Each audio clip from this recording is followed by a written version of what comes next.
We're back on Global TV Talk Show with this huge award-winning, kudos to Stephen Howard and your new book called HUMONY. And HUMONY is about creating a culture for well-being at work, right?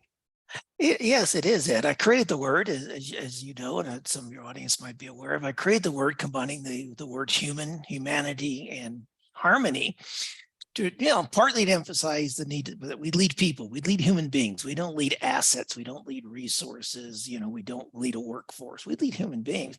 But also, the fact that leaders need to create workplaces of wellness and harmony. And they go hand in hand to me. If you've got harmony in your workplace, you'll have wellness.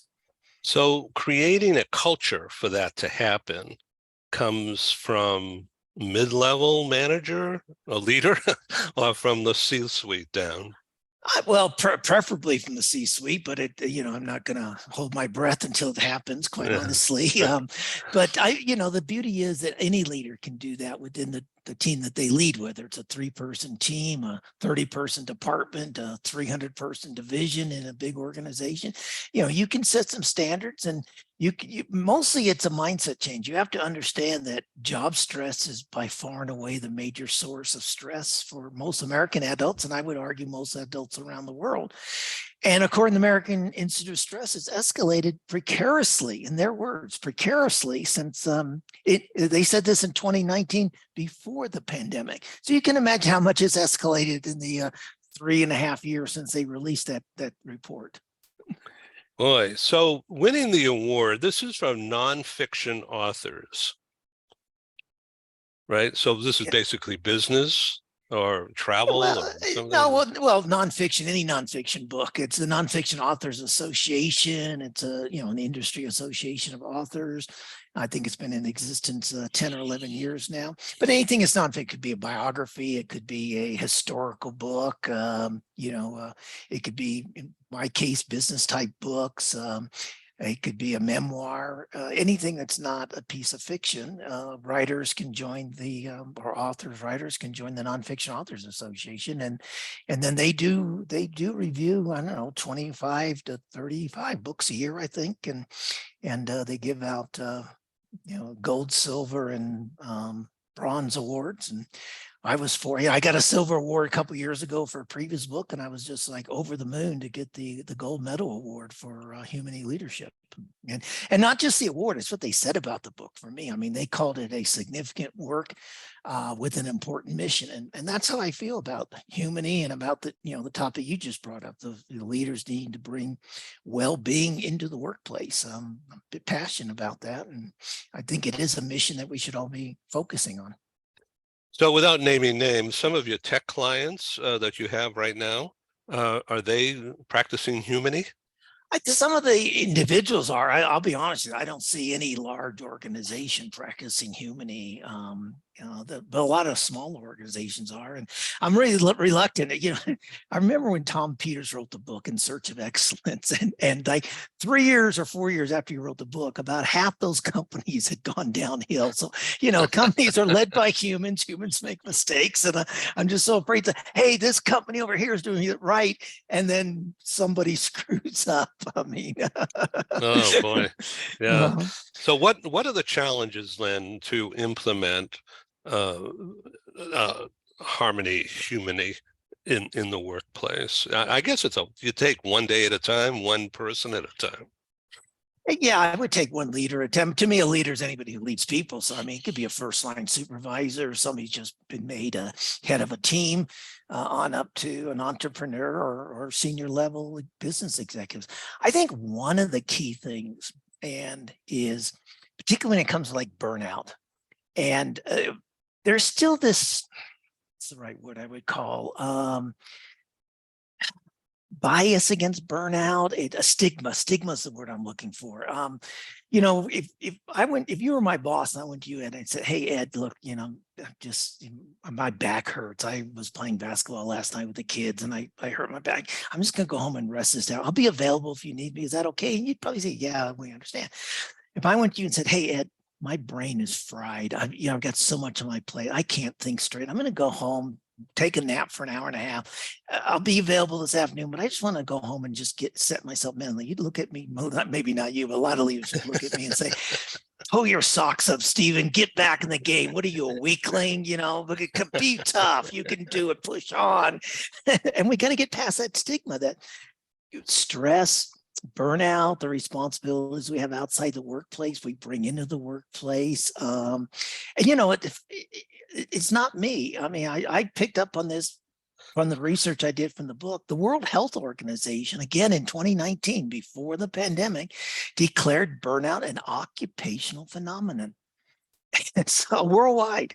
So leaders really need to change their mindsets and say it's okay and show that there's nothing wrong with a leader taking a mental health day. In fact, I would encourage leaders to do that and tell people, I'm taking a mental health day. Because if a leader's fried and their brain's fried out and they're under stress, guess what? They put more stress on the people working for them. Right. And they just add to the stress overload of the people who are working for them. Okay, I'd like you to hold up the front cover of the book, please, and let's try to get a good read on it.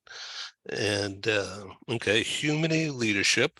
A little hard to read the subtitle. Oh, Mindset, Skills, and Behaviors for Being a Successful People-Centric Leader.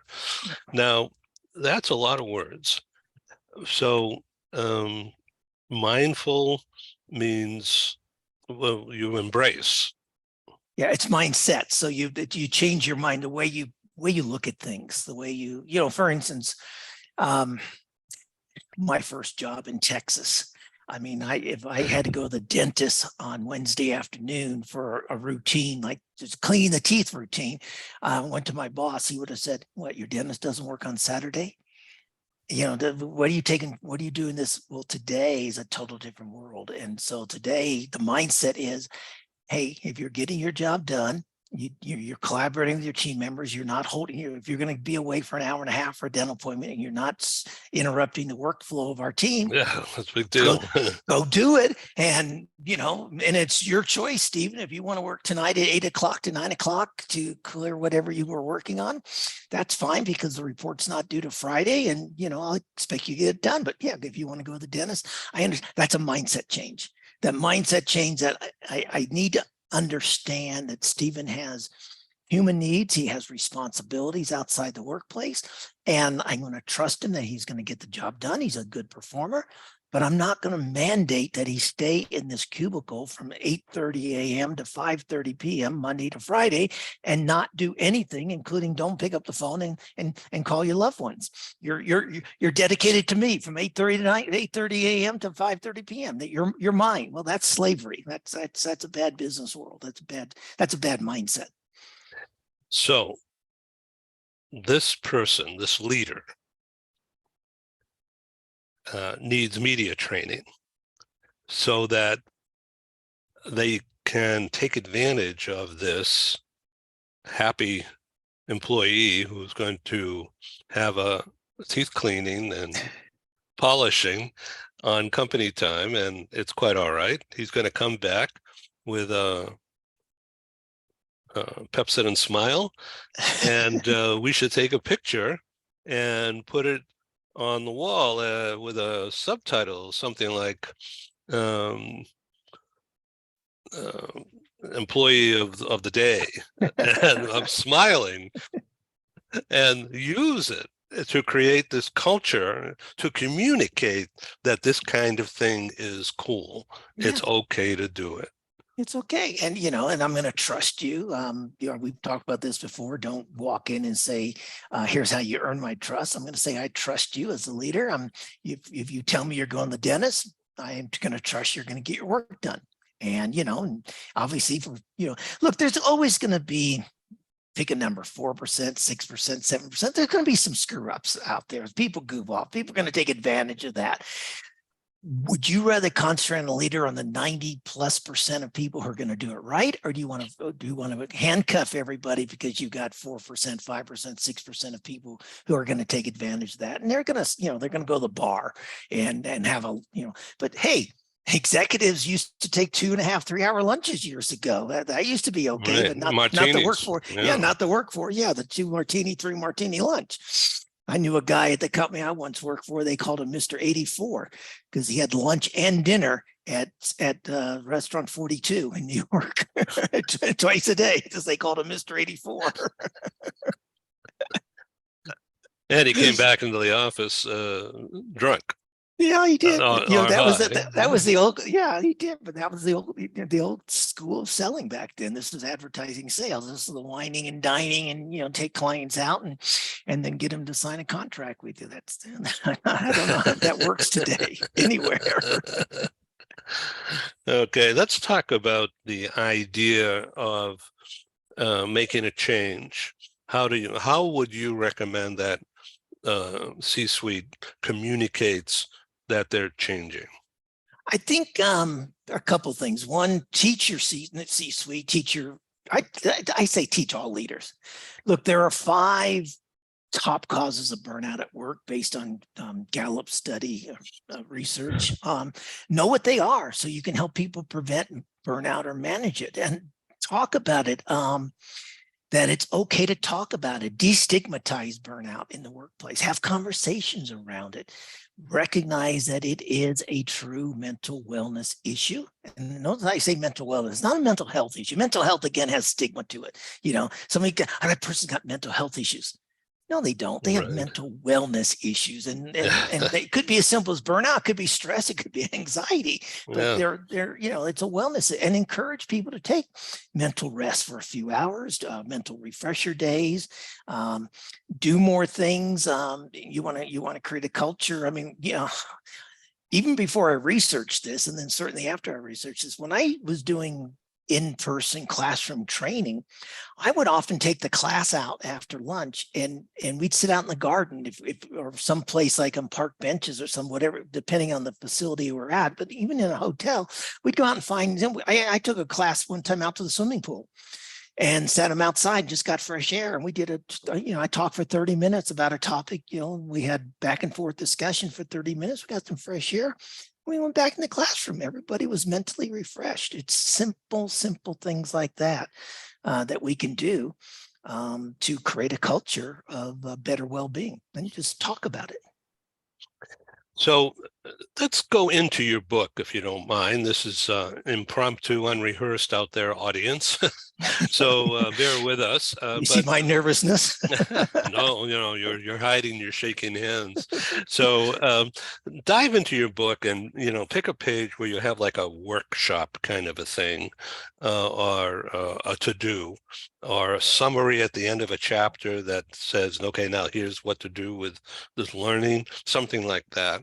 And our audience is your class. Okay. All right. So I would start off this. I picked purposely the chapter called Well-Being and Stress Management.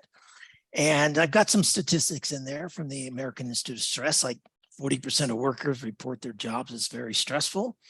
25% view their jobs as the number one stressor in their lives. So I would open it up. What can we do? What can we do to reduce stress? And if I did this 5 years ago, the answers would have been employee assistance programs like motivational workshops, a theme month. Let's have a theme month around healthy habits. So for all of our seminars in the month of March, we're going to serve fruit instead of chocolate cake for 1 month. It's going to come and go, right? We'll give people gym memberships if they want exercise. No, here's the new thinking. Here's the new mindset. We need realistic workloads for people. Where people don't have to spend 60 hours a week or more working. Deadlines that do not require overtime or weekend work. Now, there's always going to be the exception. We're always going to have crises. I mean, if your factory gets flooded, like the sad situation in Florida last year, I think it was when the hurricane hit. Yeah, the hurricane hits your factory, you've got to put in some overtime. We understand that, but not on a routine basis. Organization-wide education on coping, controlling, and managing stress. And here's my favorite. And this is a C-suite thing. remove abusive and bullying bosses. I don't care that they get great results. And I've worked for bullying bosses. They got great results. One boss I worked for, I was one of 11 vice presidents working for this person who came in, took over the unit. And I was the 9th vice president to resign. I lasted 11 months. And within 13 months, 10 of the 11 had resigned. So you're losing good staff. And it took a while for upper management to realize that what this person was doing and why they had so much attrition at the senior level. But she finally left the organization, but it took the organization. Well, don't take time. Don't make excuses that, yeah, they get results or that's just the way they are. I coached somebody one time who's a bit of a bully, typical oil and gas industry, white male, late 40s, early 50s, tough, had been worked in the field, liked to use profanity in the workplace, did not believe in gender equality, was quite dismissive of women.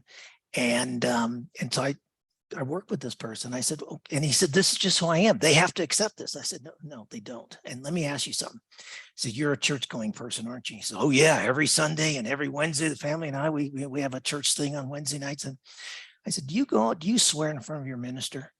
Of course not. I said, then swearing is not who you are, is it? You have a different persona at work than you do in your church. I said, what about you go to your children's school? You have a parent-teacher conference. Do you scream at the teacher because your son or daughter is not performing well in their grades? Oh, of course not. Then why do you scream and yell at the people who work for you? Why do you slam your fists on the desk? That's not who you are. Don't use that as an excuse. It's a persona that you have purposely put on in the workplace. You think it makes you look like a tough leader. Quite frankly, it makes you look like, and I used a profanity word, starting with A. And but let's say it makes you look like an idiot. And boy, that opened up this person's eyes, and he realized he could change. He was capable of changing, and he needed to change. And he was grateful to you rather than get pissed off at you. Yeah, definitely. I mean, at first he was, he wasn't happy with it, but after a couple, I said, think about it over the weekend. Let's talk on Tuesday, and blah blah blah, and he realized that okay, I was right, and he needed to hear it, and he needed to hear a really tough, straight talk conversation. I didn't beat around the bushes, and I told him, I said, you either going to change. I can't fire you, but I've talked to your bosses, and they are on the verge of, as we say, making you available to industry. So if you like this company, you want to stay here in this company, there's plenty of jobs in your industry, but if you want to stay in this company, I highly recommend you give this consideration. And he did. And I give him, full credit to him. He realized it. No one ever had the audacity to look him in the eye and say, no, that's not you. You can't use that excuse. Everyone else has accepted that excuse. And, quite frankly, that's one of the advantages of bringing in a coach sometimes, an outsider, because, look, what's the worst that can happen to me?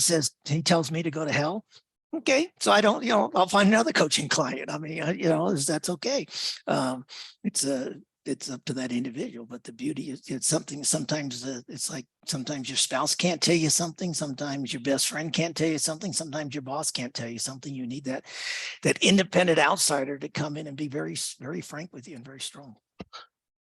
Stephen Howard, this has been a wonderful few minutes with you, and very incisive thinking and practical. So I thank you for being again on Global TV Talk Show. Please come back and let's do the next. Continue to talk about well-being, and good luck on your show next week. I know you've got a show about well-being, so I look forward to participating in that. Thank you very much for doing that. Take care. All right. Thanks, Ed. Bye-bye. Okay, this is Ed signing off from San Diego, and that's Stephen Howard in Mexico City. Wow. Take care. Thank you. Thank you.